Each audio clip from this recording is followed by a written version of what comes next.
Let's be completely honest. Are you happy with your job? The fact is, a huge number of people can't say yes to that. Too many of us are stuck in a job we've outgrown or one we never really wanted in the first place. But we stick it out and we give reasons like, what if the next move is worse? And I've put years into this place. And maybe the most common one, isn't everyone miserable at work? But there's a difference between reasons for staying and excuses for not leaving. It's time to get unstuck. It's time for strawberry.me. They match you with a certified career coach who helps you get from where you are to where you want to be, either at your existing job or by helping you find a new one. Your coach helps clarify your goals, creates a plan, and keeps you accountable along the way. Go to strawberry.me/career and get 50% off your first coaching session. That's strawberry.me/career.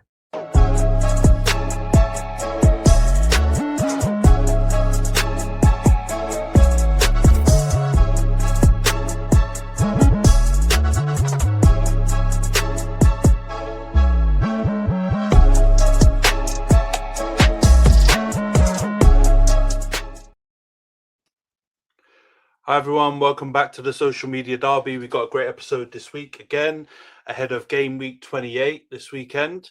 We'll also be going through the North London Derby, another 4-1 win for Arsenal over Tottenham, Chelsea's 1-1 draw at home to Burnley, and 2 1-0 wins for United and Liverpool away at Nottingham Forest and Everton. But before we get into the pod, for those watching on YouTube, please subscribe to the channel, like the video, leave a comment and share if you can.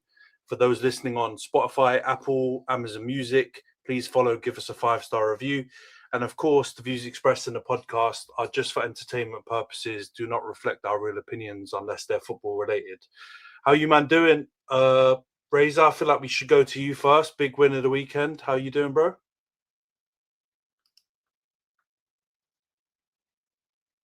I can hear him crying at the lane. I'm pleased, it's as expected.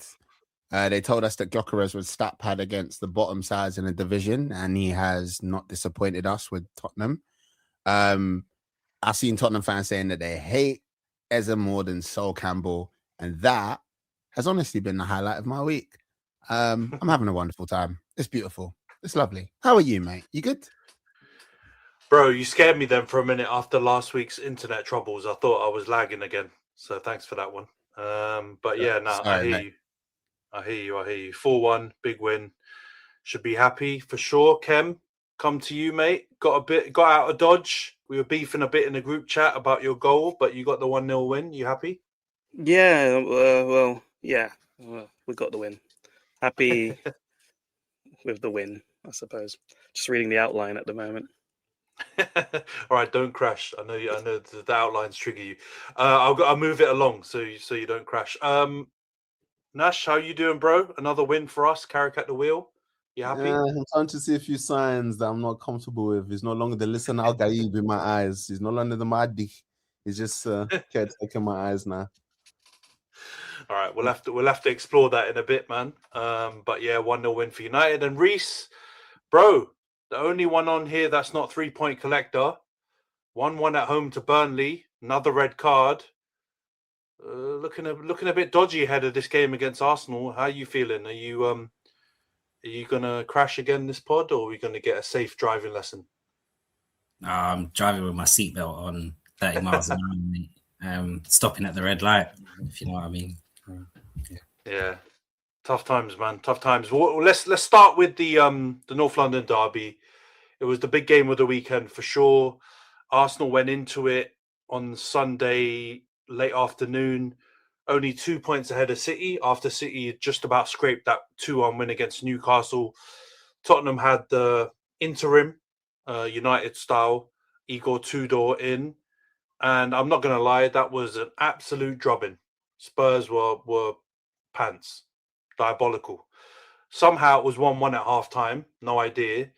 Eze gets the goals going with pretty good finish. But you guys were dominating. Somehow they scored. Rhys completely F's it up, to be fair, and Muani tucks it away, and you're 1-1. But I'm not going to lie, I don't know what you, man, were thinking at half-time, but I don't know how that game was 1-1 at half-time. It was an absolute battering. And what do you know? As soon as we get into the second half, Gyökeres scores within 5 minutes, 2-1 up. Eze scores again, and then Gyökeres finishes it 4-1. Razor, you mentioned it a bit just now when we were doing the intro, but yeah, you got to be super happy with that win. I know Tottenham are rubbish and we talk about it all the time, but still, it's a derby. You guys were under a little bit of pressure, struggled against Wolves, struggled against Brentford. So to get a big away win, you've got to be over the moon, yeah? Yeah, I'm pleased. I think we need to pick up points if we want to bring the title home. And this ultimately was another game in that sort of objective. Beating Tottenham, always fun. Winning at the Beyonce Arena, always fun. And yeah, I don't know why I was not here because Eze had a brilliant game. So there's no need for him to hide. But yeah, generally very happy. I was confident. I think at halftime I was a little bit shaky. I shaked a bit. But then I think similar to kind of what I said after we cocked it up at Wolves, which was kind of like when you look at who's making the mistake, you get frustrated, obviously, as a fan, but then you have a little bit more leeway if you're more consistent players, you know what I mean? And if you had asked me to name who I thought was going to be at fault for the goal that I did predict we'd concede, I don't think I would have guessed Declan in however many guesses. So, shit happens. We move. I'm not unhappy about the fact that we sort of showed ourselves a bit. Gyökeres is looking a bit more active. All round, I think there's a good performance, but Chelsea will be more of a test. And yeah, on to the next one. Obviously Eze and Gyökeres have got a lot of praise off the back of this game. Understandably, both of them got the brace each. Mm-hmm. I think both played pretty well. Gyökeres absolutely destroyed Dragusin, whatever his name is. Absolutely, yeah, baby food. But you know who hasn't got a lot of praise, who I thought was really good in this game? And Khem will love this one because he's always throwing up comparisons and doing the foot mob salary watch on him. But I thought Saka low-key had a very good game in this one. And he was probably your best attacker, in my opinion, anyway. But what do you think about that? Or do you think it was more of what Gyökeres and Eze did with the goals? I think Bukayo Saka has been the linchpin and the catalyst for everything that we do as a side for so long that when you get the new shiny toys out, everyone's like, ooh, what's going on over here? Do you know what I mean? That is the expectation. That's why Khem has his little crush or obsession with him and his statistics. Do you know what I mean? Because for so long for us, he was that guy. And that's all. You done? For so long for us, he was that guy and the only guy. Do you know what I mean? But now when there are other people to put those expectations on, and I would say thankfully, because, numbers wise, he hasn't had the greatest sort of season by his expectations and his standards. We know what Saka can do. And to be honest, that was cruising gear for him. Yeah, he did have a good game. I completely agree. I think he was probably one of the most important players on the pitch for us. Definitely our most important player going forward. And he draws so much attention. And that's where you get those pockets of space for players like Eze and players like Gyök to operate in. Because there's 2.5 defenders going like that, trying to see where Saka is. Do you know what I mean? So, yeah, very, very pleased with him. Yeah, I agree, man. I think he had a good game. And yeah, I mean, Jed Spence. I don't know if we talked about this on the pod, but do you remember when he was going through that whole bring your winger, and doing all these gifts? Saka is my winger, broski. He got absolutely battered. A Hall of Shame performance from Jed Spence. And it's one of them examples of a player because wasn't he kind of out the door with some of the other Spurs managers and then finally got a bit of a run and he showed something about him. He just went way too early on all this, bring your next winger up and all this kind of stuff like that. He hadn't cooked enough high caliber wingers to start doing that narrative. But I hear it, man. It's for banter. Or whatever, I like but he it. got, yeah. It's good for the game, but he got fried Yeah. in this one. He got absolutely pan fried in this one. And it wasn't even like Saka didn't even. Yeah, I'm sure you do. But Saka didn't even like. He did like a frying in a way where you could tell Jed Spence came off the pitch being like, damn that Bukayo, man. I don't want to play him for a little bit. It wasn't one of those ones where he gets sent to the shadow realm like Lisandro Martinez with Salah or like, you know, Boateng with Messi or anything like that. But it was just one where, yeah, you know, he felt that afterwards and he was like, damn. But you know what? Someone who we do have to give a bit of prop, yeah, even though he voiced it in a pause-worthy way on the pod. The Gyok and Eza duo might be the way forward for you, man. I'm not going to phrase it in a way that, you know, our friend on the pod who's not here did, because that was, you know, we don't want to have early pauses first 10 minutes, but it did work quite well. And I want to float this idea to everyone. I'll start with you, Razor, but I'll come to Khem afterwards. This idea that Eza is actually more of a goal-scoring, box-crashing midfielder rather than a creator.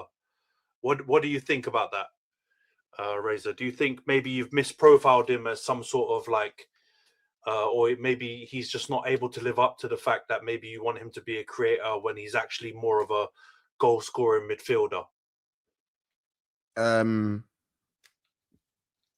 Combination, to be honest. I feel like he's got both of those profiles in him. I think what's important is the system that we're playing in, the system that he's playing against. And let's be honest, the caliber of opposition. Like when we were playing against Wigan, like he could do whatever he wanted. He was running the show, pulling strings. Do you know what I mean? But I definitely think that Arteta, I've said it on the podcast before, Arteta has a fetish for like players with multiple profiles in it. And I don't think it's a case of misprofiling him. I think it's a case of him doing his little player Rubik's Cube thing, trying to figure out what he needs him to be, wants him to be, what he's most effective as a part of the squad. But yeah, I feel like he's happier when he's playing that role. He looks like more himself, more like the Iberia that we saw at Crystal Palace a lot of the time. And that includes being an absolute thorn in the side of Tottenham Hotspur, which I completely love. Yeah, I mean, he's definitely taking it personal, right? 5 goals in 2 games against them is mad. I mean, I saw some stat that the last time he had a shot on target was against Spurs last time, which is a crazy stat for him between that, because that's not good reading for him. But for Tottenham, It's like, damn, you know what I mean? He's going to make sure he turns up in every single game against them. But Khem, what do you make of this? Obviously, we've gone, and myself included, I think you've also partaken in the Gyökeres questioning. Do you think the narrative should, and Eze to be fair as well, do you think the narrative changes now after this performance, or do you just think it's still just one performance? We still need to watch what they're doing.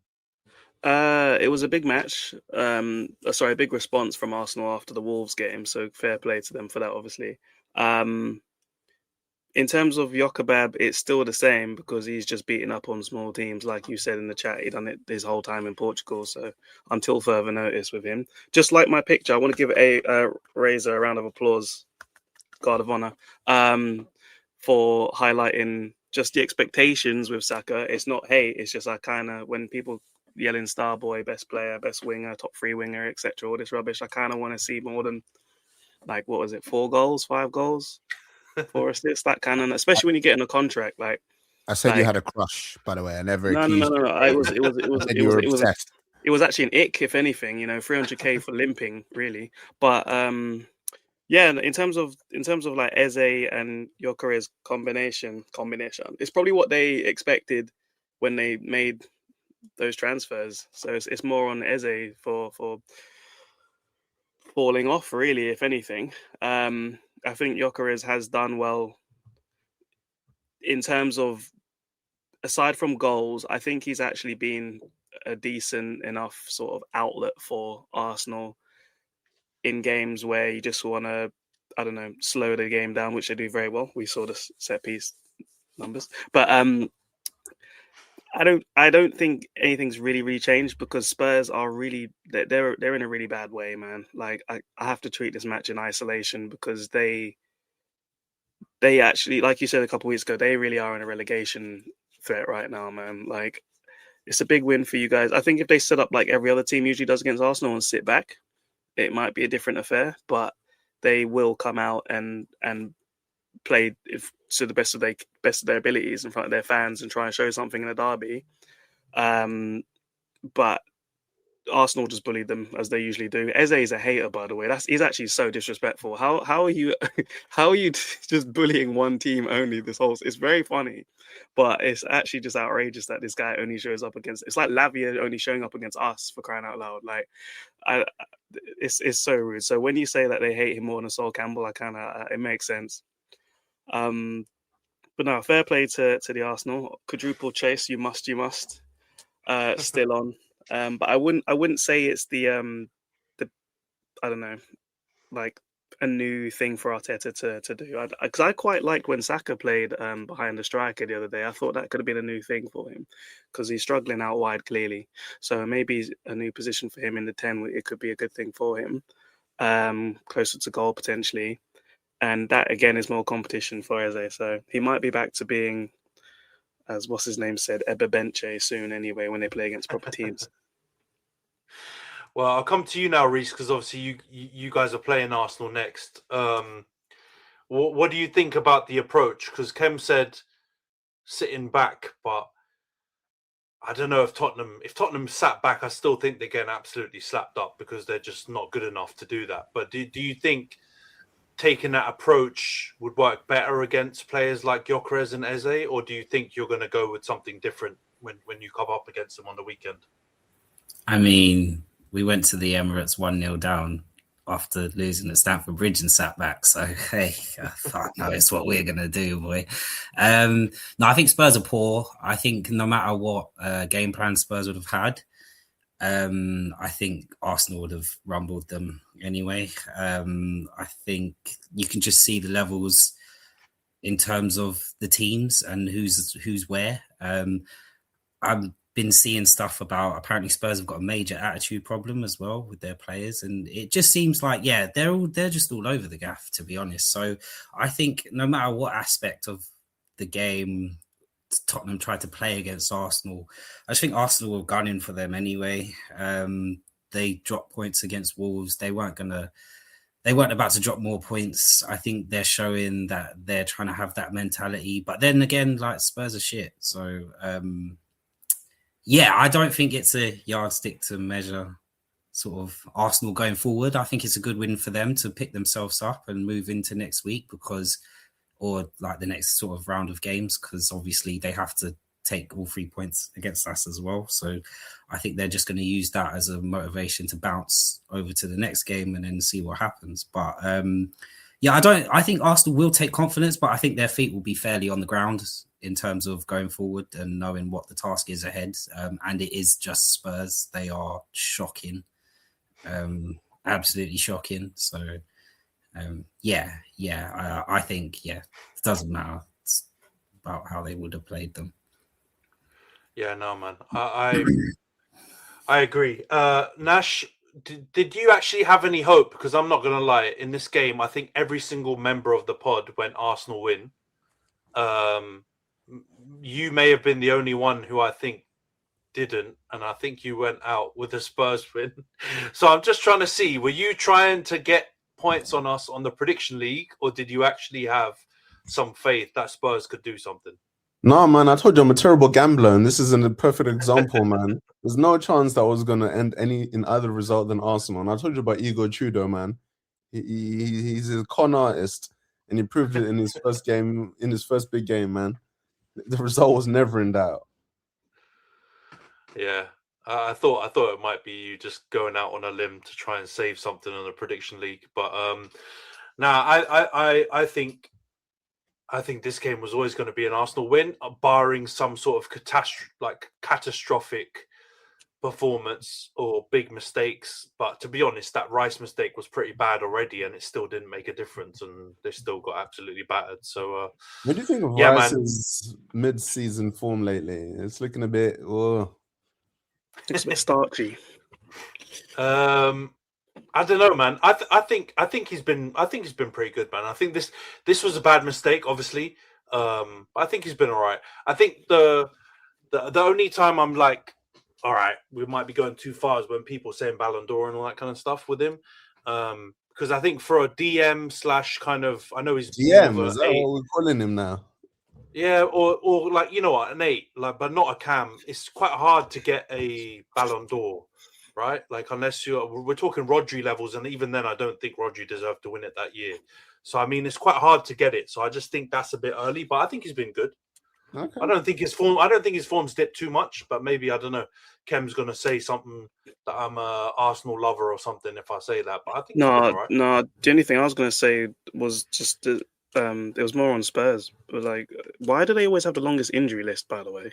Like, I was looking pre-game, and I realized after my prediction, I was like, why? I probably should have put more goals for Arsenal. Like, I swear the last like 4 years, they've just had like always 10 players out. Do they have a doctor or a physio? No. What are they doing? Did Levy save money on it? What are they doing? I think there was a narrative when Ange was there that because of his football, that used to, you know, be quite difficult for the players because they'd have to run and cover a lot of grass all the time. They're doing like obviously a high line and try and have to track back and stuff. But I don't understand why it's got even worse this season, other than just like a really bad medical team. But I mean, all of our big teams have had that, right? I remember Arsenal had that one season where you had a crazy level of injuries. We had a season where we had a crazy level of injuries. When it seems like if a bout of injuries, bad injuries hit you, it just doesn't stop. So I don't know. I mean, they're probably going to sack them all and bring in a new medical staff because the number of injuries they've had is it's mad. But yeah, Tottenham stink, man. We're going to do this again. I think I said it on the last pod, but we're going to do it on every pod. We're going to go around and get everyone's. Are Tottenham going down? Khem, are Tottenham going down or not? No. All right, we got one Tottenham staying up. Rhys, are Tottenham going down?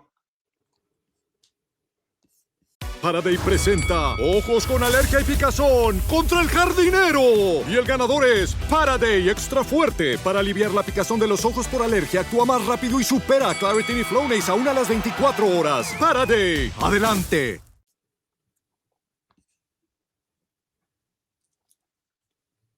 No. Yeah, I would find it very funny. But yeah. Currently I'm not there yet. I feel like they're gonna have an absolute stinker and somehow outdo some of the stinkers that they've had recently, namely last year. But yeah, I think they might just survive by the skin of their teeth. I think Nuno's hatred for Forest is gonna do something. He did, was it allegedly Pogba's family member buried a jackal under the goal or some stuff? Yeah, there's some judge going on at the City ground. Swear the man are catching Judge right now. Yeah, they're getting slapped now. Last I saw, they were losing to Fenerbahce 2-1. So it looks like they might go through. To be honest, if they go out of Europe, that might be their best bet because that Thursday, Sunday, that's going to be a struggle, man. Same for Spurs as well, really. Yeah, but you know, of course, the United League, fan thinks getting knocked out of the competitions is a good idea. Bro, we went to the final last year with it. We should have got knocked out earlier. We may have been higher in the league, but yeah, no. They for them, I don't know. You say Tottenham, they're trying to outdo it, but they finished 17th last season, so them outdoing it is getting relegated. So I think they're just doing Everton, man. They'll stay up just about. All right, so we got two no's. Nash, what are you saying? Do you think Spurs are going down? Nah, there's just too much money in that squad. I refuse to believe it. They're staying up. 3 no's. My agenda's not working so far. Rhys, are you gonna save me, bro? No, I'm definitely not. I'm just looking at the table as well. See, the thing is, it's about, I guess, the squad, and Spurs are lucky. There's 2 teams probably worse than them in terms of Forest, who've had like 4 managers. and then West Ham, who have been in the mud. So I just can't see it happening. I see it maybe getting a bit shaky there, but nah, it's between West Ham and Forest, really. This is straight shootout.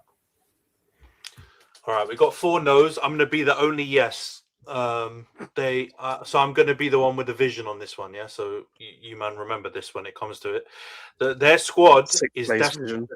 Bro, shut up. You're 6th, bro. We're 4th. Their squad is decimated, and if you actually look at it, I might take Forest's squad over them. I know what you're saying, but Forest might have a better team than them.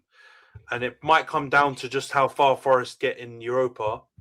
And West Ham are just in form. So I'm not putting any faith in Archie Gray and Bergvall and all Papa Mate Sarr and all these youngsters knowing what to do in a relegation battle, man. And this big Croatian Don as well, their manager. I'm not buying it. I won't go as far as what Nash said, but yeah, I think they're better off getting Big Sam. You know what I mean? They went and got Croatian Big Sam. I don't get it. All right, let's go on to Chelsea Burnley then. Yeah, boy. I was watching a bit of this game, and it looked like Chelsea were going to absolutely pepper them. João Pedro scores relatively early on. And then, yeah, not taking chances, a lot of missed chances. And then Fofana gets second yellow card. I believe someone else should have got a red card. Was it Tosin Rhys? You can correct me or not. There was a slightly shaky moment where he could have seen red. And then, yeah, Burnley score. What's the language that he said? Your manager, Rosinia, said that someone missed their assignment or something like that from the corner. And Burnley equalise. And to be honest, they had a chance really late on as well to win it from another corner. But yeah, disappointing result. Rhys, I feel like we've done this too many times on a pod where we're talking about red cards. Is there a discipline issue? 7 red cards in the season.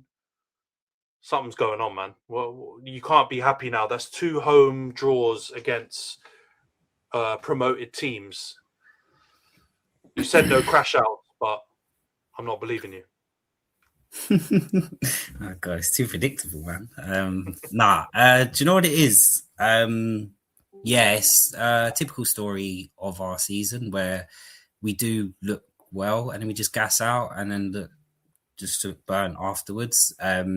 Not finishing our chances in the first half. Same story again, not finishing our dinner. And then the red cards, obviously. And then from there, it's all a bit downhill.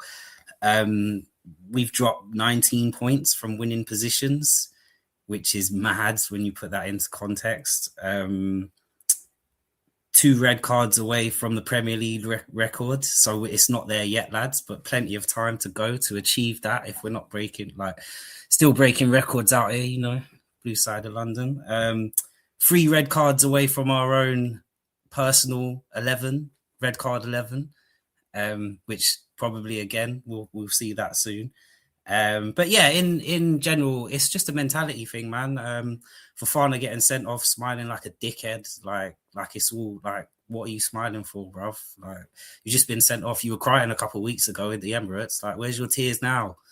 Like, where's the passion? Like, it's just a mentality, and that's what pisses me off. Because at the end of the day, like, you can see it's a challenge you don't need to make. You can see we're only 1-0 up. You can see we're not putting our chances away, and it's the same thing. Like, we can talk about assignments missed and all that bullshit, but at the end of the day, it's a mentality thing. Because number one, we're not finishing our dinner, and that's Palmer as well. He has to hold his hands up and say, like, he's not making the correct decisions in key moments in the attacking third. And then, yeah, we're just like, it's a shambles, man. It's a shambles. And we're very much in danger of missing out on Champions League. I make that 3 out of 5 seasons under this new regime that we haven't been playing in Europe. And you can say, obviously, we was chatting about the financial loss, but I just feel like with us not achieving what we're supposed to achieve, because these lot, the problem is they've bought Chelsea and thinking they can beat the game with these low value transfers and obviously high player sales, but also win at the same time. But it just doesn't work like that. So it's just making their model just look even more ridiculous. So, it's not really looking good. It looks like we're going to be in the mud for a little bit longer. The run we've actually got coming up now, it's getting worse. So it's not really it's not looking as rosy as I might have thought of. Racine is going to definitely have to earn his keep moving forward in terms of the games we've got. And in reality, as much as Arsenal are up for it, we can't afford to drop points, even though we probably will. I don't know. I think the players, the one thing I do rate about Racine, though, he did come out and say, he did sort of, even though he said this whole assignment thing, he did just say about, like, I'm starting to learn about the players I can trust. Hence why Garnacho has been riding the bench out here. Yes, I did say that would be a flip hand. You'd like watch 35 to 40 million next season. Atletico Madrid, maybe Arsenal. You never know. They do like our cast-offs. But man. We got a tough run and we need to pull our socks up and get to it, man, because if we don't, we're in danger of finishing 5th or 6th, probably 6th. So we need to get it together. I'm sick of the red cards. I think they all need to have a word with themselves. It's not about management, it's about mentality. Like, you're not whether it's Burnley or not, or whether it's good opposition, shit opposition, we're 1-0 up. We're not coasting, we're not away, we're not putting our chances away. So why would you go and do that? So, not so much a crash out, just a mini rant, if you get what I'm saying. Yeah, no, I hear you, man. To be honest, this little spell you've had where you've dropped points at home is quite similar to and you won't like this comparison, but it's quite similar to our spell with Amrim, where we had a easier run of fixtures at home, and we didn't win. We drew with Wolves, we drew with West Ham, I think, and just had really poor results with the Man City and Arsenal games then coming up. Unfortunately, we then, unfortunately for you, I think you probably won't sack Rosenior to get another new manager in ahead of these like harder fixtures, but that helped us get the bounce to beat Razor's smug lot and also beat City as well in the hard run. So I don't know, man. It's going to be tough, but you definitely shouldn't have dropped points here. And Cole Palmer, after missing that open goal against Leeds, he's had another stinker in this game. He's missed a lot of chances, man. And I know he's injured still, partly or whatever, but yeah, you need your big players to step up in those tight games, I guess, and he didn't, unfortunately. I think he can be quite guilty of maybe trying too hard when it's not going his way, or maybe trying to go that extra mile when it's not working. You can just see that in some of the decision making, maybe in the final thirds. But yeah, I think he needs to find his feet, and we need just a bit of more team cohesion, maybe.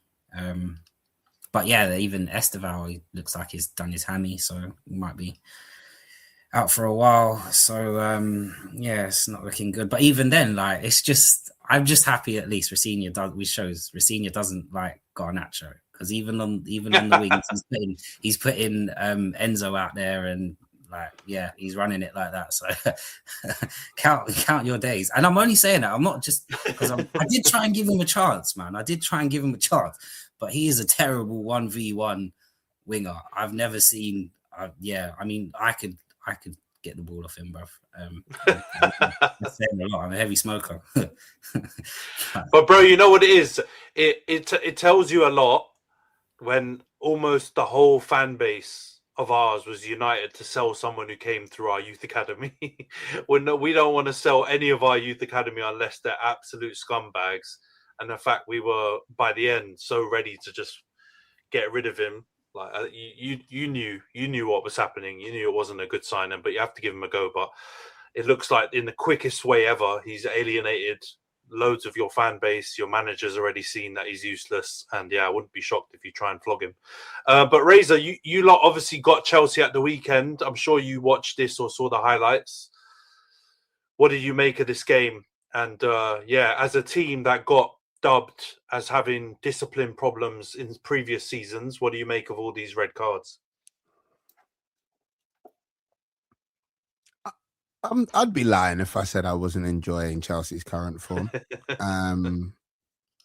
Not their specific like last 5 games, but just like how it's going generally. Rhys is disappointed, but they're the world champs. I think him and the other Blues should be a bit more grateful. To the clear he's gone off. I'm looking forward to playing Chelsea, which I may regret saying, but I also have said that before we played Chelsea the past however many times that we played Chelsea, and they haven't been able to get a win. I don't know if Rossinha will gamble it, but I think he needs something. Like, he needs a catalyst.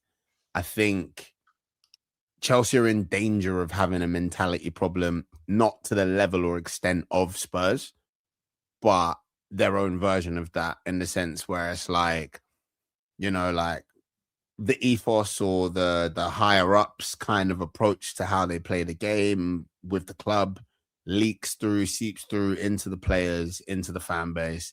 You end up in a position where that kind of stuff goes on and people don't really care. And I think when you look at the red card, wasn't necessary, like Rhys said. The reaction, like, I was cracking up when Rhys was talking about it, because I can't lie, I would be fuming. Exactly what you said. Just like laugh, like you're laughing when you get sent off, but you're crying, like getting knocked out of the Carabao Cup. Are you okay? Is everything all right at home, bro? Like, yeah. I just think like it's tricky because they don't really play like they know what the system is. And like, okay, cool, you can celebrate Garnacho being taken out of the mix, but does that mean that the system makes more sense now? You've just got one less Watless guy on the field. There are still more Watless guys. Do you know what I mean? And yeah, you said it best, Rizzle. Not finishing your dinner against Burnley at home.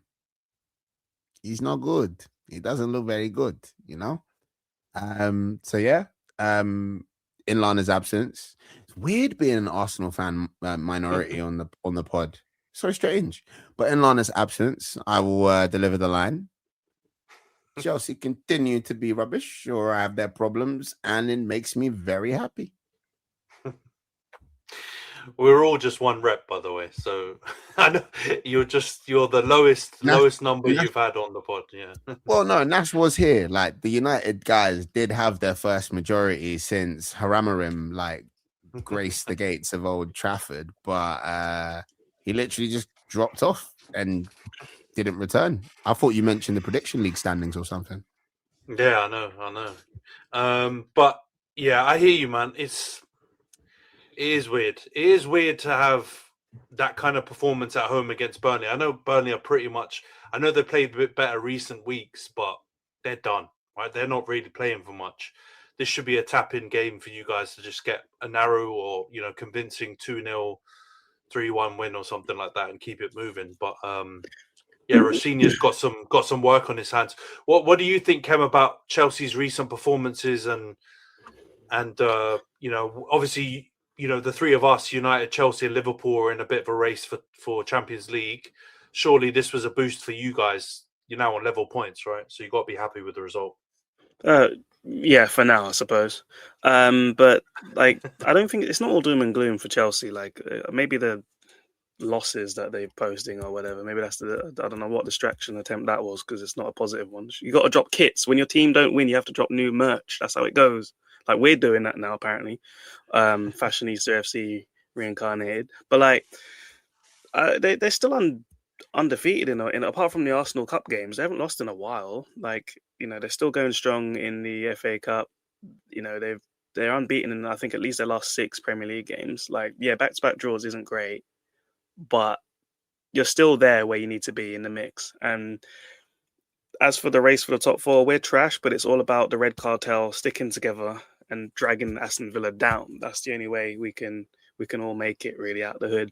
Same with Forest going down. That's also a victory for the Red Cartel as well. These dumb teams spending too much and crying about it. Yeah, so fuck off, get relegated, Suge Knight. I didn't even know Sean Dyche got sacked, by the way, until we played him last week.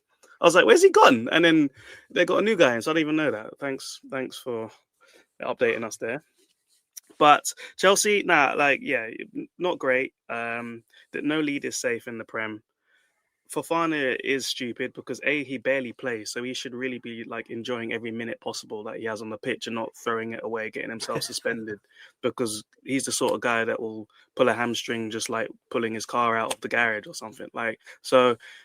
You guys definitely should play Achampong more at the back, because I don't think he's had a red card yet. Correct me if I'm wrong, Rhys. So he's one that you should give more minutes to. But yeah, if Cole Palmer's not fit, don't play him, man. You have played well without him this season. If he's struggling to play like multiple games in a week, then you got to rotate him in and out, man. It just gets like that. So you don't want to be carrying someone just for the sake of carrying them. Pause on, pause, play on. But like with your results, it's not all doom and gloom, mate. It's all good. Like Burnley, I think we struggled against them as well. United probably did. They've always been historically a difficult fixture. Yeah, they're going to go down, but they're not going to like give up, man. They're still going to get their parachute payment. And some of those players might want to get a transfer to another team when they get relegated, so they're still going to show out.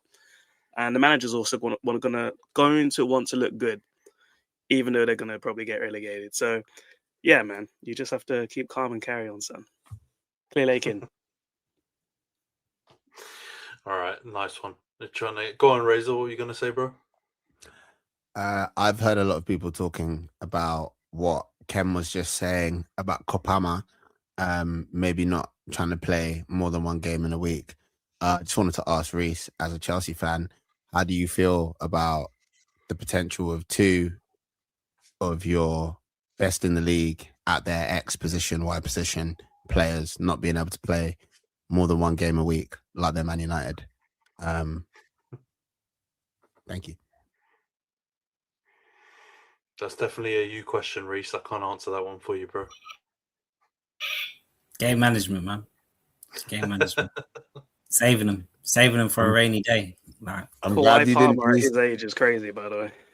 I'm glad you didn't use Kawhi Palmer is crazy. I'm glad you didn't use the NBA term for game management, because that's also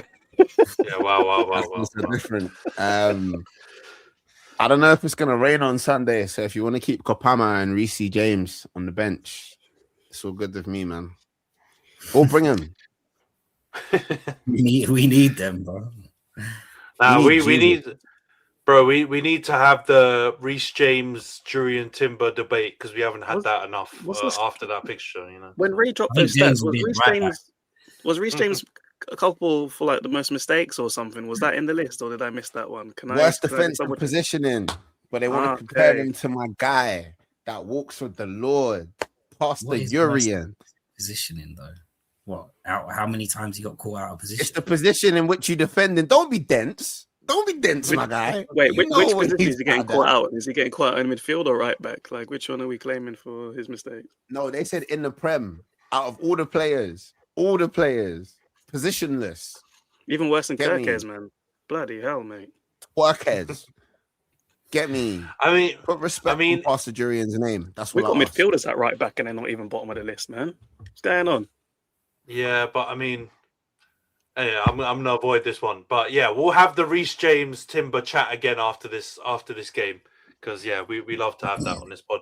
All right, let's move on from Chelsea and let's give Rhys a bit of a break. Forest Liverpool 1-0.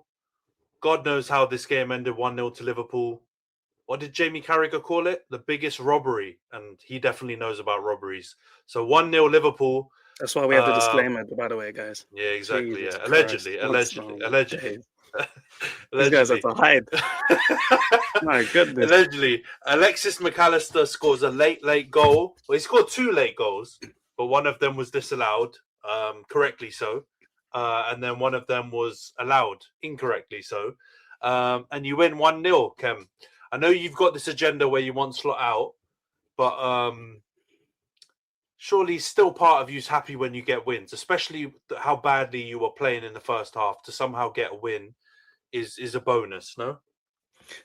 First of all, guys, just to clarify, let me back my guy here. He meant he robbed a TV career because he obviously spat at a child, and most people would be sacked for that. So that's what he obviously meant, isn't it? Yes, yeah. obviously, and allegedly was thrown in there just in allegedly. Case, he didn't allegedly spit though; that was on camera.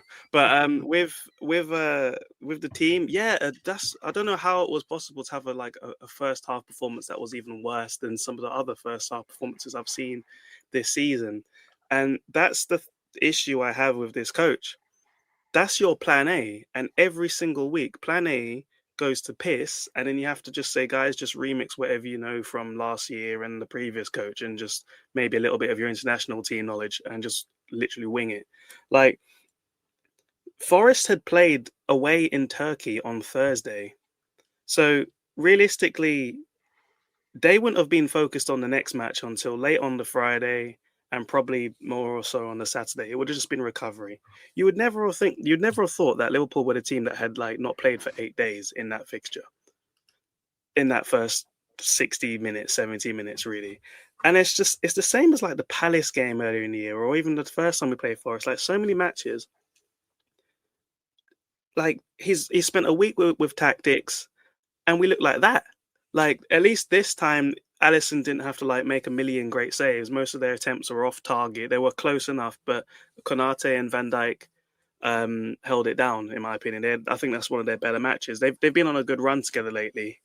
Konate has been playing really well lately. It's quite evident that a lot of his poor form must be down to when maybe I think he was mentally elsewhere when his father was not doing too good before he passed, sadly. So that must be a big part, which a lot of things we don't know with footballers. They never obviously disclose all of these things, but they played really well together. Kirke's, jokes aside from earlier, he did actually play really well.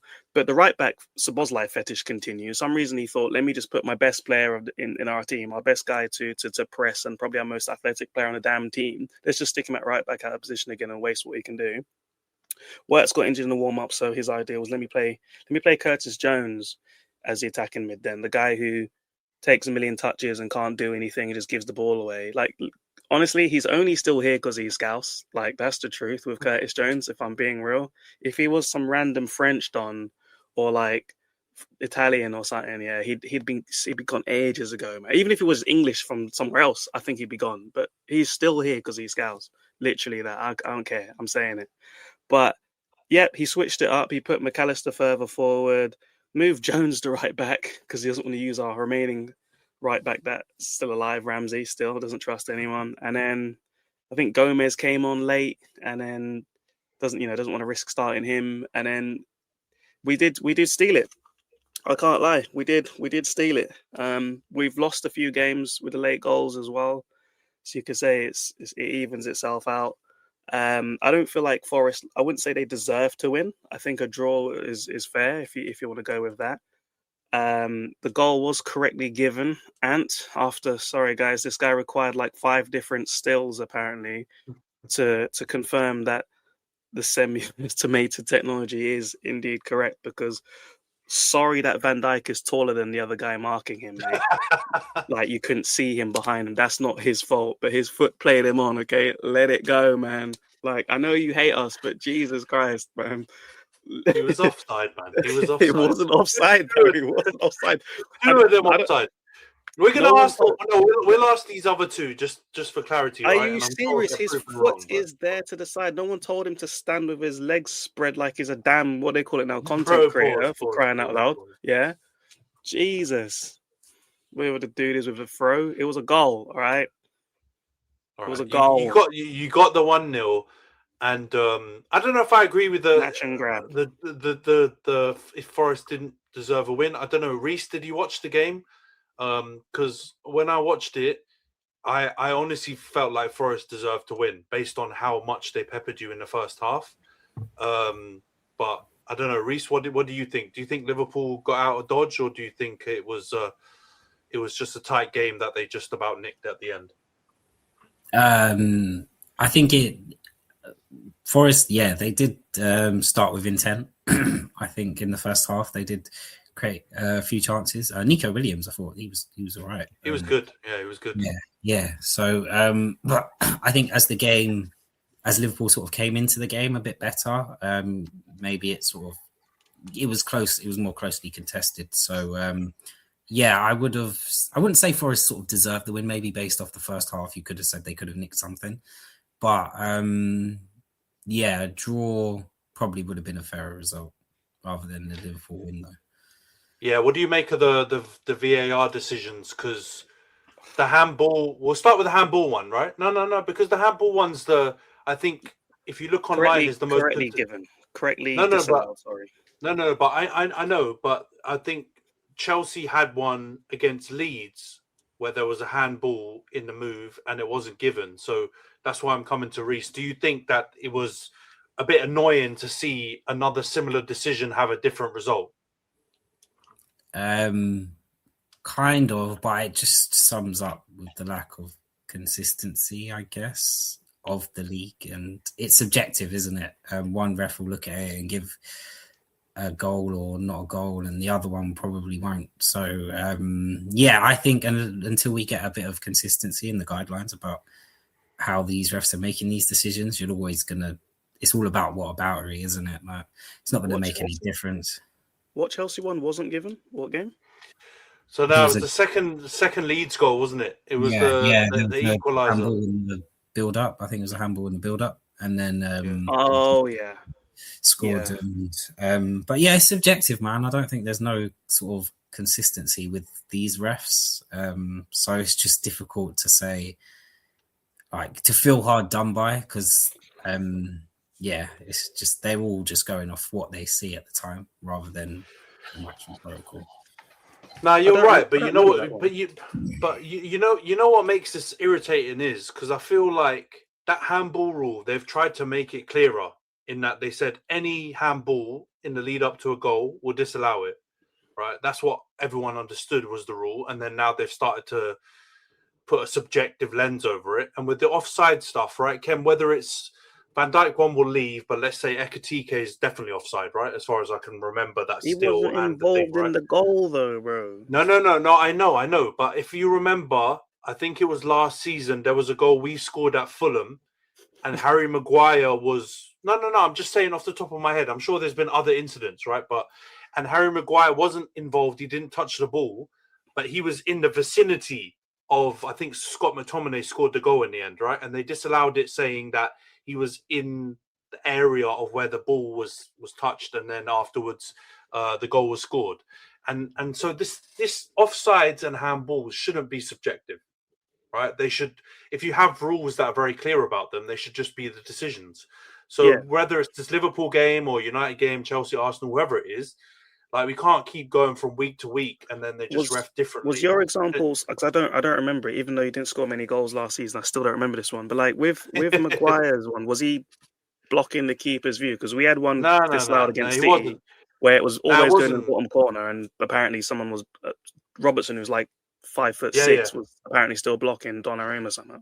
So that one though, I understand why with the blocking view, the blocking the keeper's view, there is a contentious element to it, right? Because it depends on the angle, it depends where the keeper is, and like kind of, I think that one's a bit harder to judge. Now the Maguire one it didn't have anything to do with it. It was literally the ball was crossed in, Maguire was at the back post, he was slightly offside, and he was just in the mix, and the ball dropped. He didn't touch it, or he had no involvement in the play whatsoever.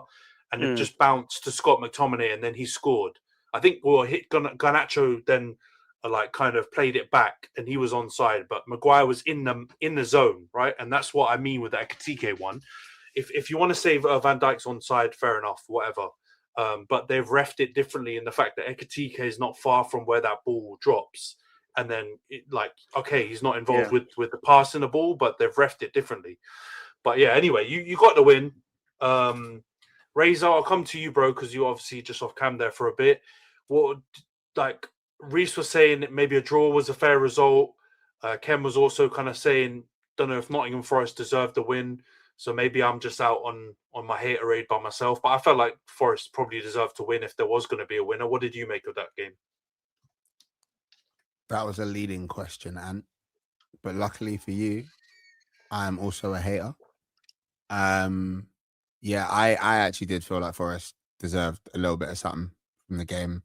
I think Liverpool were a little bit fortunate. Not, again, very similar to like, we didn't really talk about it too much, did we?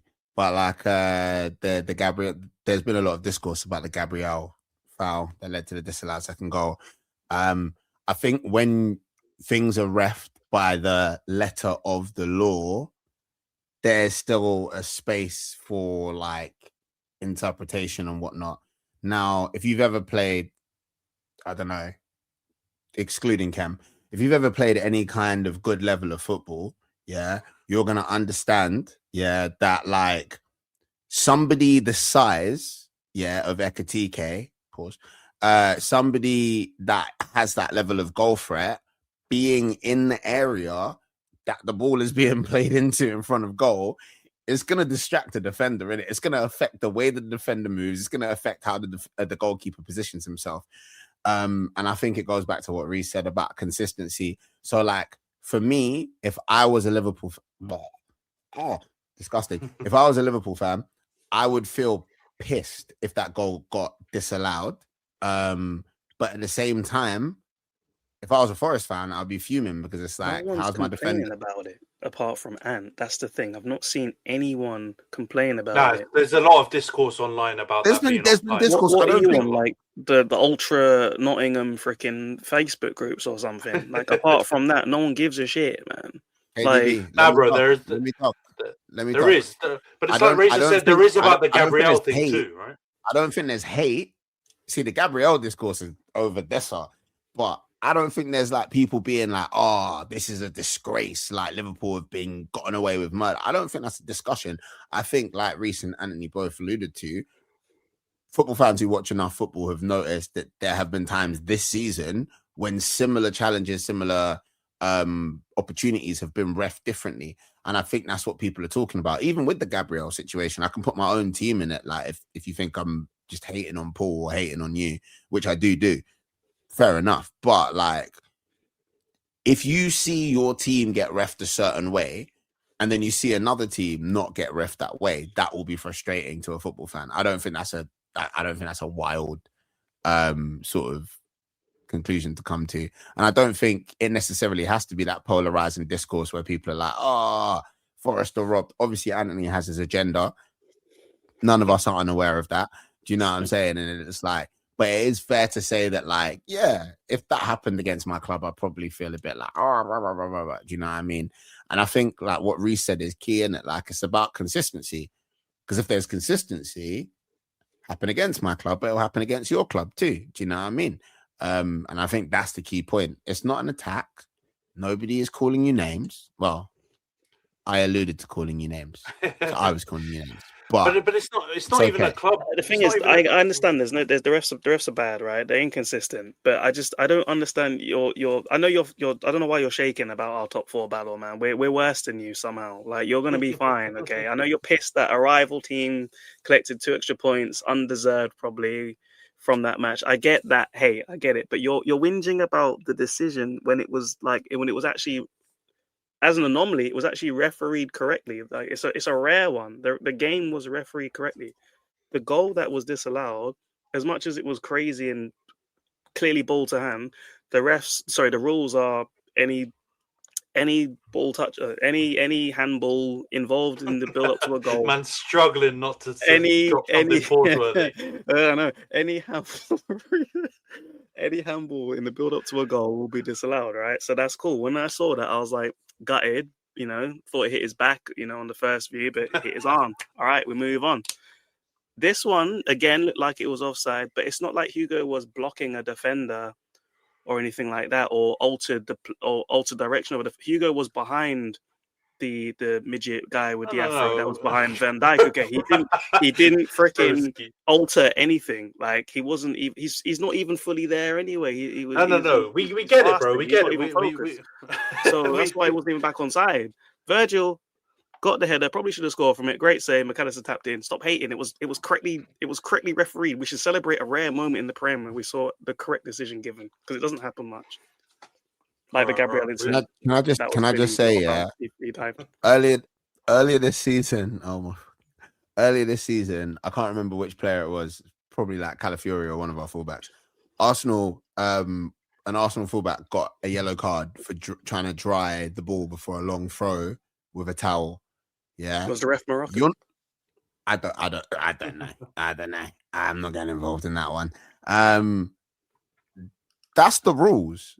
You're not supposed to do that. Like, you're not supposed to slow down the restart by drying the football with a towel. You can dry it on your shirt and then throw it on the flipping pitch, mate.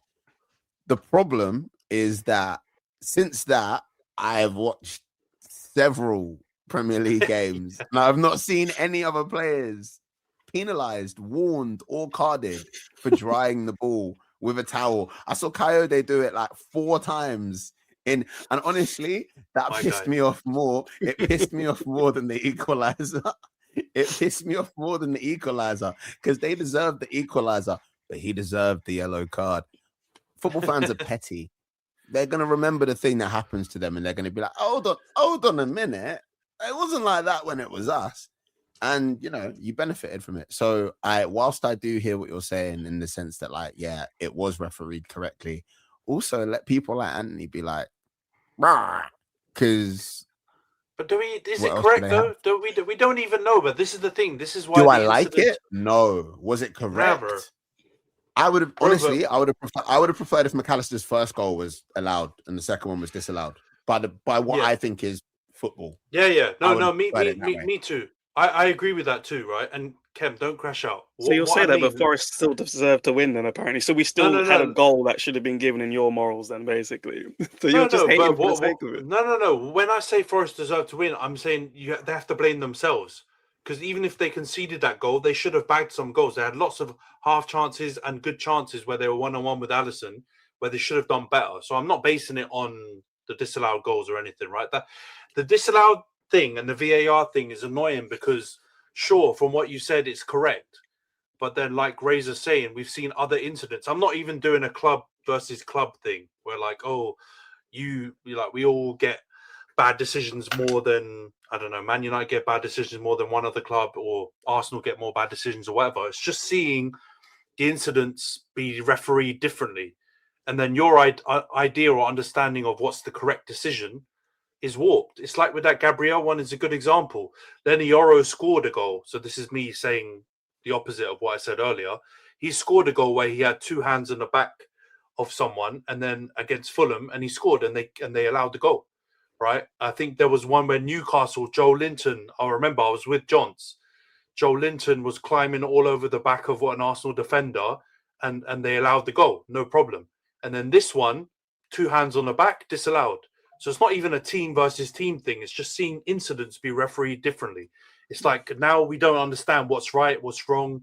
It's just like you guys have all said, just be consistent. We've said that on every pod, to be honest. That's the one thing we all agree on, is that the refs are crap. But I can't keep slandering and insulting referees because I'd like them to tune into the social media derby as well. Like, I do think that we should have foreign refs or just use robots, but we're stuck with the gammon fucks. So we just have to carry on. We just have to live with it. I've given up. I tapped out. I even sent you didn't even reply to me completely when I sent you the whole Diaz situation. I know you ignored that one on purpose, but we just have to live with it. They stink. No. I mean, no one's denying the Diaz one. That's a terrible decision. Our wingers, they were trash. That should have been in your outline, by the way. Our wingers were god awful in that game. They do the same thing: cut inside and shoot it at the defender's shins, and have to rinse and repeat that every single week. So, still, it was a poor display. Management. It was a poor display, and also just in the interest of fairness, the amount of slander I've given other strikers, including my own, when they've been stinky, Ekitike needs to start scoring again, bro. Should have scored that. He's been missing some chances. The McAllister one, right? That header from Rio's cross. Yeah, that was an easy one to put away. I don't know what he was doing. But not even in this game. In recent games, he's been missing some big chances. In City game, he missed a few chances. In other recent games, he's been a bit more wasteful. So if Gyökeres is passing him in the scoring charts, he needs to. Is that all comps? Are we doing that one? I don't know, bro. I'm not doing all that rubbish, but he's definitely been missing some chances. And we all rate Ekitike, but he's definitely not had his shooting boots on recently. But all right, let's move on to United then. 1-0 win at Everton Monday night. I hate Monday night kickoffs, but it is what it is. Benjamin Sesko, counter-attacking goal in, I think, the 70th minute. It was Royal Rumble settings from every single effing corner that Everton had. I think they had like 10 or 11 corners to like one of ours. And the memes have been flying around because they had looked like they had their entire 11 just like crowded around Lamans for every single corner. But it didn't work. Our goalie stood firm. We won 1-0. It wasn't the greatest game. I'm not going to lie. That first half was diabolical. Both teams had, I think, 13 days off, and it looked like they just hadn't done 1 minute of training or preparation for the game because it was really, really poor. Second half was proper David Moyes doing his best Tony Pulis impression. I don't know, 35 crosses, corners. Best Arteta impression. Well, yeah, haram ball for sure. But our goal was nice. Really nice, like switch by Cunha. Mbeumo has like a really sloppy touch, but then afterwards manages to lay it off to Sesko, who I think clocked one of the fastest speeds in the Prem this season, like 35 kilometers or something. Breezed past Tarkovsky and tucks it away. And I think we just about deserved the win, but it was a rubbish game. And so I'm glad that we just got that out the way.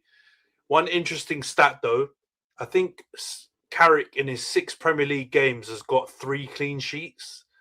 And I think before that, I think it was 18 or 19 games that Amorim had, or whatever it was, he only managed to get 2 clean sheets. So Carrick's come in, he's changed our life defensively, man. And yeah, we're back into the top 4, 3 points clear of the Scousers and Chelsea, and only 3 points behind Villa.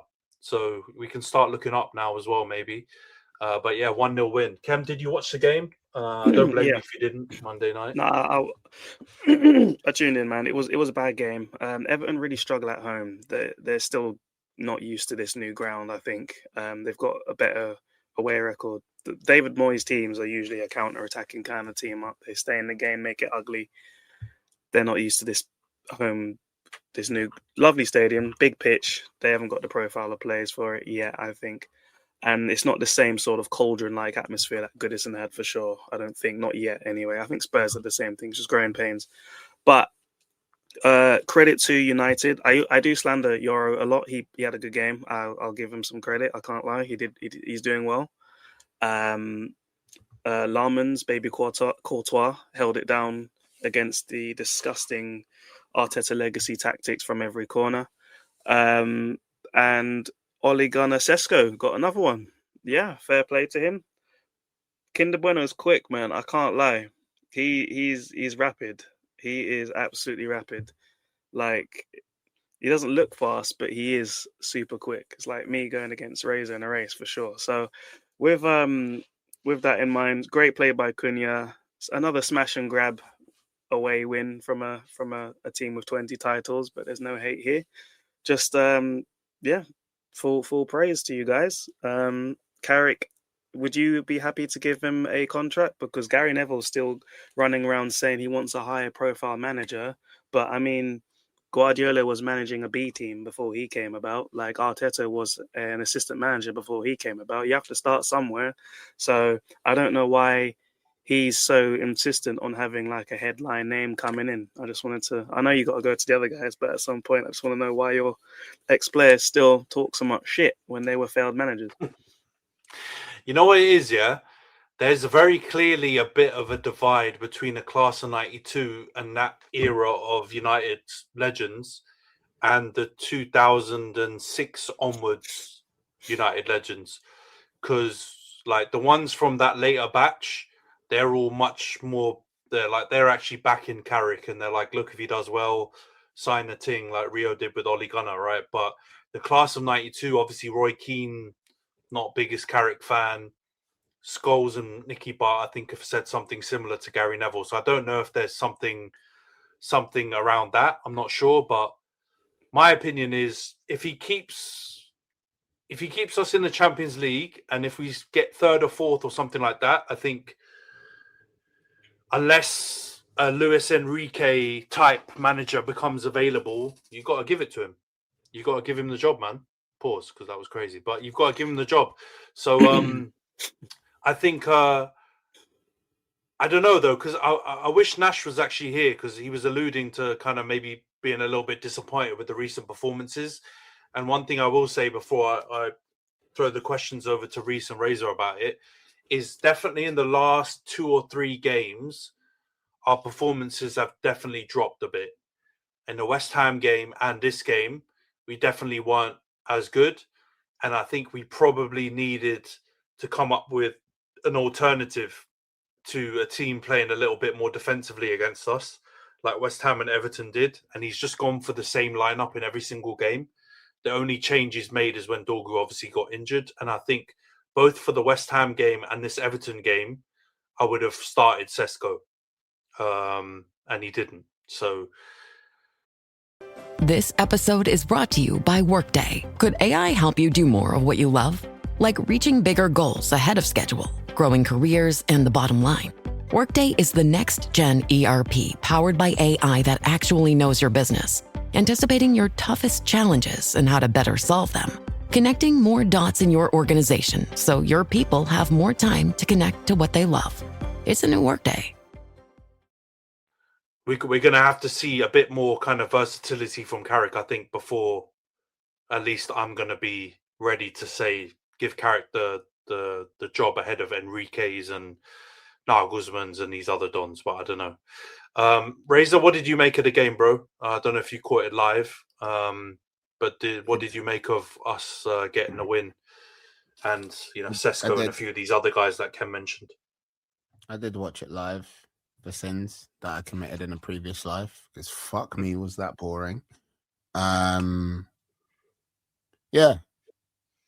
I watched a lot of the stuff that the team that I support get accused of going on. Manhandling the goalkeeper, mainly. But you know what? I love the internet, because the internet never forgets. And the internet flashed up some great receipts of, I believe it was Brentford scoring a goal against us by manhandling our keeper about 3-4 seasons ago. So, yeah, about the Arteta legacy, you know, Khem loves a bit of misinformation. Earlier on, he tried to make a flex about how long we take to... Yes, I'm aware that we're talking about United, but he pissed me off. Tried to make a little dig about how long we take to take corners. Yeah. Ignored the fact that his local rivals, who he just spent about 34 good seconds noshing off about how nice their stadium is, are the overall longest in the league. We actually take goal kicks faster than any team in the league, including his precious Liverpool. Now that I've got that off my chest, I can go back to talking about how bloody boring I found that United versus Everton game. Yeah, agree with you. But I also think, stay with me here, Carrick knows that it's not his girl, it's just his turn. Or at least he currently thinks that that's the case right now. Do you know what I'm saying?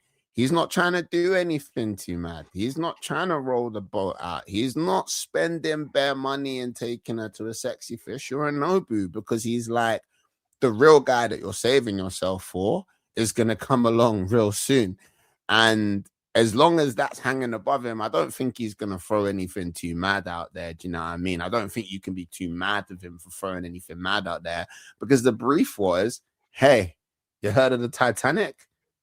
Yeah, they're envious. Like, we're envious of their thing right now. Do you know what I'm saying? So he was brought in to steady the ship. You greedy fucking bastards. You won against us. You won against City. You nearly shaved my man's wig top. And suddenly you're like, oh, he's not experimenting enough. You had your experimental manager. How the fuck did that work out for you? Bro, bringing Sesko in is not a crazy experiment. 3 points, please. Please be happy with the 3 points. I'm glad. I agree with you. You should show the boy a bit more like trust, because he does seem to be playing well. He seems to be getting goals whenever he comes on. But yeah, for a football club that employed Gabriel Martinelli, or has employed Gabriel Martinelli for a long time, just because man get goals off the bench doesn't mean they do when they start. Just a theory, just an idea that I would like to share with you. So, like I said, I don't you're winning games that you weren't winning a couple of games ago. So I don't know what to say in terms of that. Was it boring? Absolutely. Did you pick up 3 points? Yes. Do I like that? No. But if I was you, I would be grateful. There is the analysis that I have for you. Yeah, I mean, we like to deal with extremes here. Bringing in Sesko is definitely not experimenting, bro. We had Amrim for 18 months or whatever it was. I've had enough of experiments, right? I don't want to see any more science experiments happening with my lineup. But if a guy scores, and not only scores but actually plays pretty well, which he has done off the bench, like his goals per minute rate is pretty decent, considering how many games he's actually played. No, but I mean, it's not necessarily, right? There are people that come off the bench and don't do much. So he's come off the bench and he scored an equaliser for us against West Ham. He scored a winner against Fulham. He scored a winner in this game as well. Like you can give him a run out. And the issue is also, I wouldn't take off Mbeumo or Cunha because, as you can see from this game in particular, they combined to also set up the goal. But for the last couple of weeks, Ahmad has been a bit ropey. So when one of the three is not playing that well, take him out. And when you see one of the other players like Sesko or someone, Xerxes or whoever else, or someone else is playing well, you bring him in. That's the whole point of management, right? To be able to tell when your players are playing well and which ones are not playing well. That's why you have training. That's why you have all that kind of stuff. So, yeah, definitely don't reinvent the wheel. But if you can see someone that's probably going to do quite well in a certain game, don't be scared to play them from the start. That's all I'm saying. But Rhys, what about you, bro? I'm guessing you watched it live as well. If not, you did the right decision. But what did you make of this game, bro? No, I did not waste an hour and a half of my life watching that shit. No, but I caught the highlights though. Yeah, so just 5 minutes. Yeah, it's quick 5 minutes. No, I did think United were creating chances. I think from what I saw, there were a few good ones. Everton did threaten a bit. I do like Njai and Keenan Dewsbury Hall. I think they do have a good thing going with them. So, yeah, I do think United did well to get the win. I mean, I don't know in terms of the criticisms. I mean, you're winning games or not losing games that you might have lost in a previous light or under a previous regime. I don't think I would be all mad if I was a United fan. But yeah, no, I think it was props to United for going away and getting the points. And they're looking lively in the race for the top four. I mean, it seemed all doom and gloom under Amorim. But it seems like, Carrick's kind of turned the corner. I just wanted to ask, Anne, do you think, how much do you think Carrick's success is attributed to Steve Holland? Because he was at Chelsea, so he was at Chelsea from when Mourinho was there. So he won Champions League, and so I think Chelsea fans do have quite a soft spot for Steve Holland, and I know he did help. And when Di Matteo was there, he did help in terms of coaching that team to win the Champions League. So do you think Carrick's getting it's a good sort of matchup between those two? And if you think, because I think if he does get the job and Steve Holland is behind him in the coaching team, I don't think it's going to be as bad as people may think. I think Steve Holland's a very good, capable coach. Bro, you know what? I do. I actually think that's been overlooked a little bit by a lot of United fans, or maybe a lot of fans have looked into that. But I don't know if you lot saw some of the drills and stuff and some of the warm-up exercises that Amorim's staff used to do with the players. And I remember seeing one that the goalkeeping coach did with Onana. The man wasn't even kicking the ball. He was P-rollering it up right up to Onana, and that was his warm-up. And then you see what Carrick's backroom staff, Holland, Woodgate, Evans, and the other goalkeeping don have been doing, and it actually looks like a proper coaching setup. So no doubt Steve Holland's played a big part. He was also at England, right, with Southgate. So You never know. He probably was doing a lot of the heavy lifting in the background there as well, considering Southgate's a bit of a puppet and stuff like that. But yeah, no, if he does get the job, I've got no doubt that all of those lot that are currently there will just stay on. I think it'll be similar to when Ollie was the interim. I swear it was the same. Carrick was there as a coach for Jose. They brought McKenna up from like the under 18s. They brought a couple of other guys in.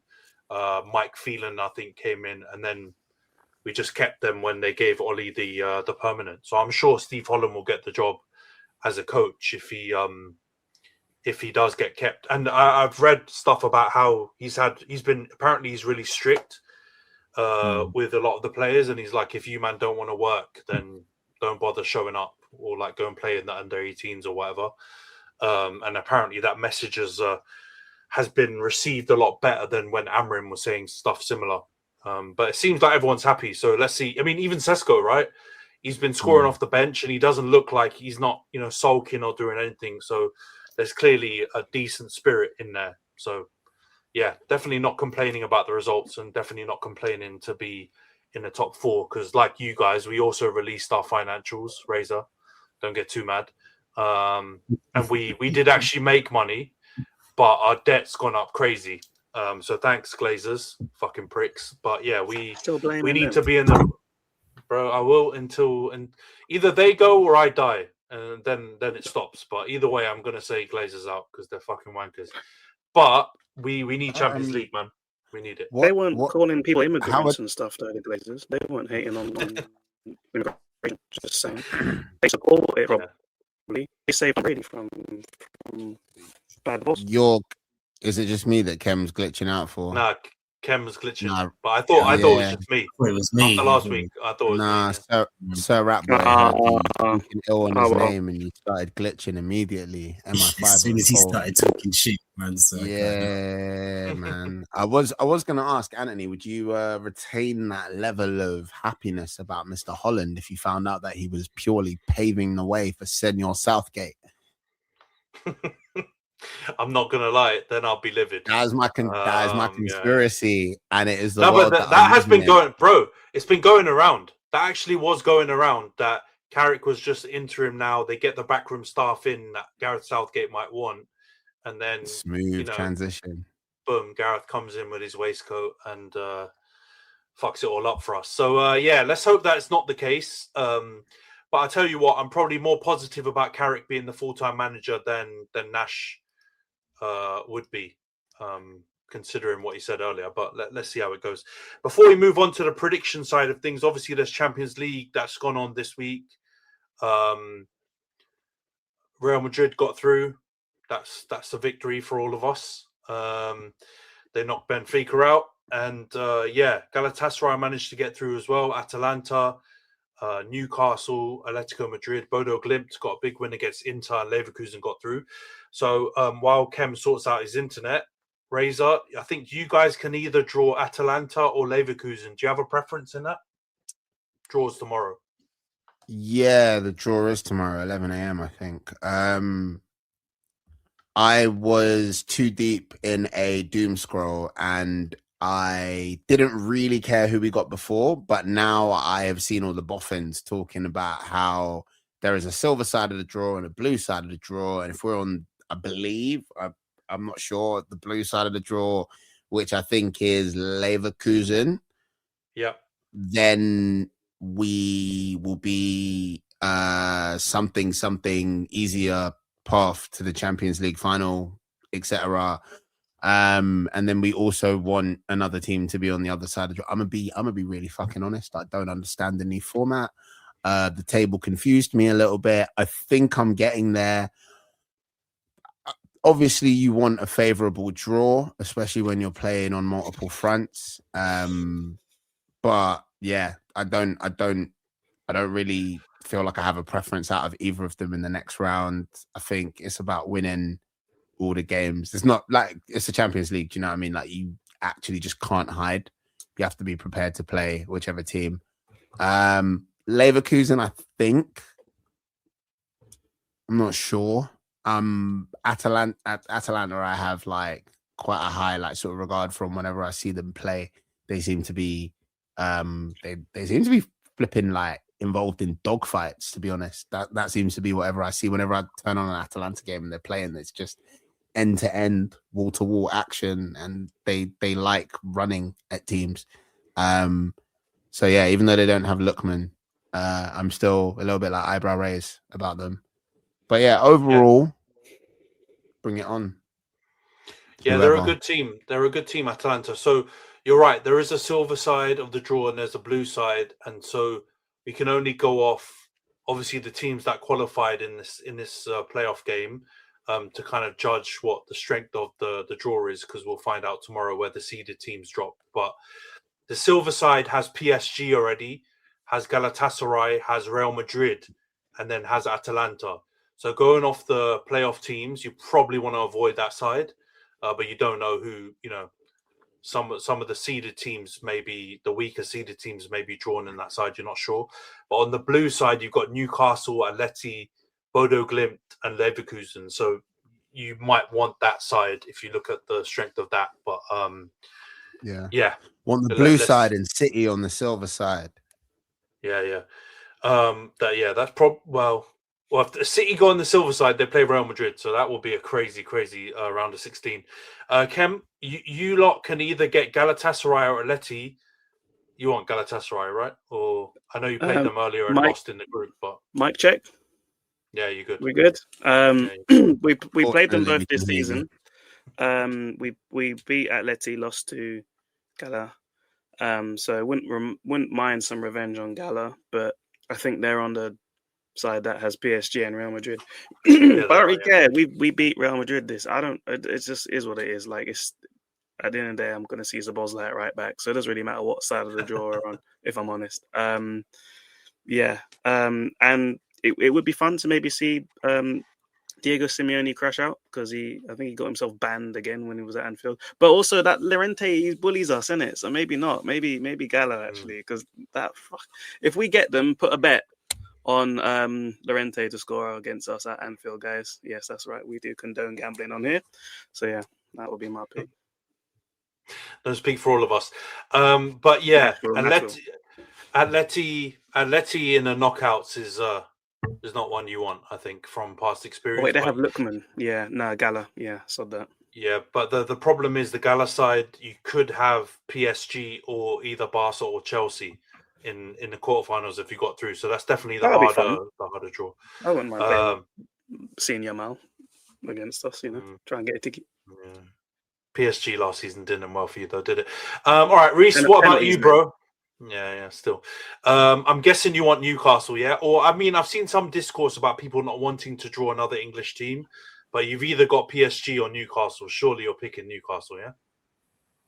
I'm picking Newcastle, not because of the side, but I just think the way we slapped PSG way back when we were doing things out of our own borough. Certain teams wouldn't know about that, but that when we were doing bits out of our own borough, out of London, I think the get back from them is just going to be mad. Like, they're coming to get it back in blood, and I don't know if we're ready for that type of war, to be honest. So I think I'd take Newcastle, but I think with how the theatrics and how the draw goes and how the Champions League goes, we're getting PSG.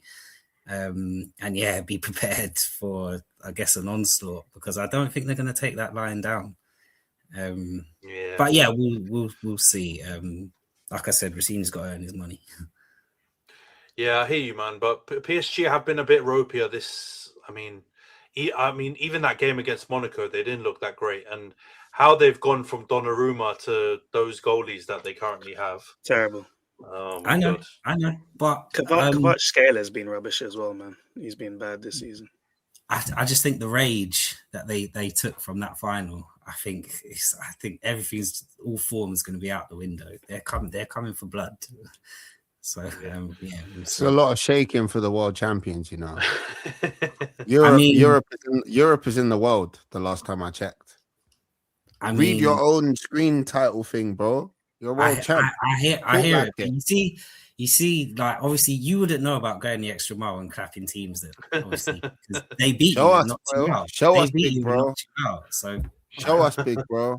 Huh? Well, we did. I seem to remember. Show us again. If I can pull a quote from the Run group through chat, I seem to remember our resident Arsenal fan saying that something about PSG clapping Chelsea up, and then we saw what happened after that. So we showed you. Rick. You want me to pull the highlights? I'll send them to you now. Hey man, We'll all see, I'm man. saying, We'll see. bro, you're reinforcing my point. I'm just asking you to do what you've already done again. Why? Yeah, are you it's shaking? true. Rhys. Have some chest, man. I ain't afraid of Real Bro, Madrid, man. I want Trent he's to come back. I want us to shaking. kick him up again, man. You got to beat up PSG, man. Have some chest. The They're not maddest, even that the good this maddest year. thing is, yeah, whenever my team have to play against one of these sides, I'm like, we'll see. This is Do the you know what I same. mean? We'll see, This is- man. It's like Newcastle, please. Why do you want Khem, Antony can I ask a Gordon, question? bro? Stop shaking. Kem, can I ask a question? What happened when Salah said he wanted revenge on Real Madrid in that final? Do you remember that? Courtois had the game of his life, mate. I don't know what happened. It's just we lost, innit? We lost.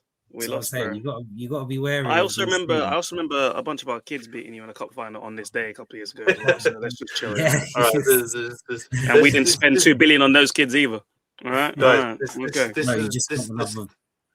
This is a Spider-Man meme. There's too much crossfire going on. Let's move on. Let's go on to the prediction league. So Rhys is still top, 93 points, 16 correct scores. Khem is second, 91 points, 15 correct scores. Johns is third, 89 points, 13 correct scores. Razor is up now into fourth, 85 points and 10 correct scores. Io has dropped down to fifth, 82 points and 10 correct scores. I'm in sixth with 8 points and 7 correct scores. And yeah, I can't mention the bottom placed fellow, but yeah, he's still seventh. He lagged out, if you want to know who it was. 67 points and 10 correct scores. So yeah, the gap is widening on that. The dream of all of us passing Io before the end of the season is looking a bit rough now. But come on, we still got faith in Nash. All right, let's go on to game week 28 preview. Liverpool, West Ham. Rhys, your top. What is your prediction for this game? I went 3-1, Liverpool. All right, 3-1 Liverpool. Khem, what's your prediction for this one? 1-0 to Liverpool. All right, 1-0 Liverpool. Johnson's gone 2-0 Liverpool as well. Razor, what's your prediction in this one? Oh, you got me there. I thought Johnson's. That's the way the format. Some people send the scores all over the place. Yeah, Nash sent them the other way around. I think he thinks it's going to be at the London Stadium, but yeah. I've gone Liverpool. I've gone Liverpool 2, West Ham 1. All right, 2-1 Liverpool as well. Io's gone 2-0 Liverpool. I've gone 1-1 draw. And Nash has gone 2-1 Liverpool. All right, so we've pretty much all gone Liverpool wins except me, who's gone for a 1-1 draw. Come on, the Irons. All right, Leeds, Man City. Rhys, what's your prediction in this one? 2-1 to City. All right, 2-1 City. Khem, what's your prediction? Leeds, Man City? 2-0 City. All right, 2-0 City. Johnson's gone 2-1 City as well. Razor, what's your prediction in this one? I've gone 2-0 City, as much as it sickens me. 2-0 City, all right. Io's gone 3-1 Man City. I've gone 2-1 Man City, and Nash has also gone 2-1 Man City. Fulham Spurs. Rhys, what's your prediction in this one? 2-0 to Fulham. And yet you, man, all telling me Spurs are going to stay up. All right, we'll see about this. All right, Khem, what's your prediction? Fulham Spurs? 1-1. Okay, 1-1. Johnson's gone 2-1 Spurs. Razor, what's your prediction in this one? It's at the Cottage, right? Yeah. 3-2. Yeah, 3-2 Fulham. Right, Bro, have you seen that video? You seen that video of Smith Rowe and Iwobi fucking roasting Sessegnon? Bassi as well. I didn't know Bassi was an Arsenal fan. They were all half of Fulham's team's Arsenal fans. Oh, come on, bro. Half of That's their the team's Arsenal Haaland spot. That's the Haaland spot, man. Come on. Yeah, they don't rate them, man. They don't rate them. That was strategically leaked before this game, I think. Yeah, Fulham are going to slap them up. Io's gone 2-1 Fulham. I've also gone 2-1 Fulham, and Nash has gone 1-1 draw in that one. United Crystal Palace. Rhys, what's your prediction in this one? 2-1 to Man United. All right, 2-1 United. Khem, what's your prediction in this game? 2-1 as well to United. Sesko off the bench. All right, 2-1. Johnson's also gone 2-1 United. Razor, what's your prediction in this one? We're having a 2-1 party. Oh, man, this all right, 2-1 again. I was also gone 2-1. I've gone 3-1. Thank God I went 3-1. Fucking hell. There's everyone 2-1 in this game. And Nash has gone 2-0 United. All right, so we've pretty much all gone United win on that one. So it'll be And then, 2-1. yeah, probably 2-1. Arsenal Chelsea, big game of the weekend. Rhys, what's your prediction? And yeah, come on, man, give us a bit of a rally cry. We need to hear some positivity around Chelsea. 1-1 to Chelsea. The classic 1-1 win for Chelsea against Arsenal. As always, we'll take it. All right, 1-1 draw. Khem, what's your prediction in this game? Desmond. All right, 2-2. Johnson's gone 2-1 Arsenal. Razor, what's your prediction in this one?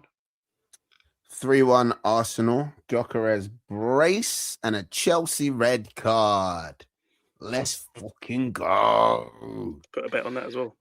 Yeah, honestly. I was also gone 3-1 Arsenal. I've gone 2-1 Arsenal.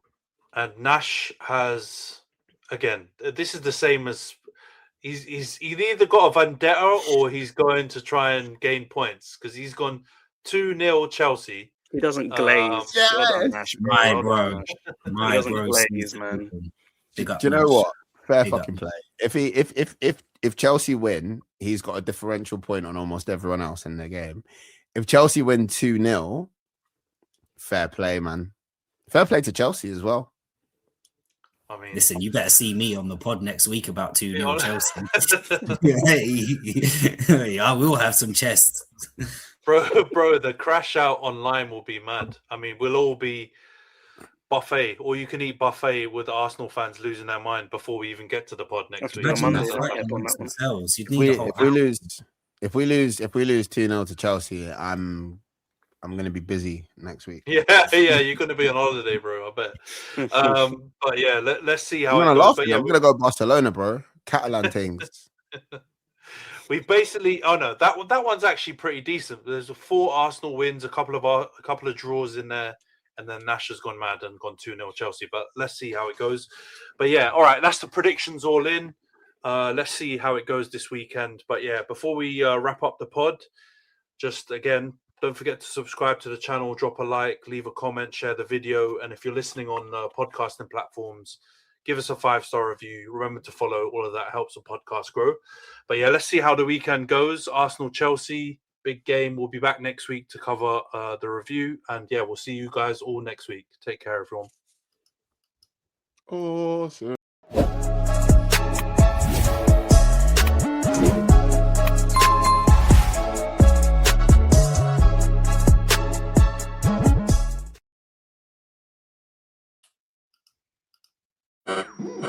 We interrupt this program to bring you an important Wayfair message. Wayfair's got style tips for every home. This is Styles McKenzie helping you make those rooms sing. Today's style tip. When it comes to making a statement, treat bold patterns like neutrals. Go wild, like an untamed animal print area rug under a rustic farmhouse table from Wayfair.com. Arr, fierce. This has been your Wayfair style tip to keep those interiors superior. Wayfair, every style, every home.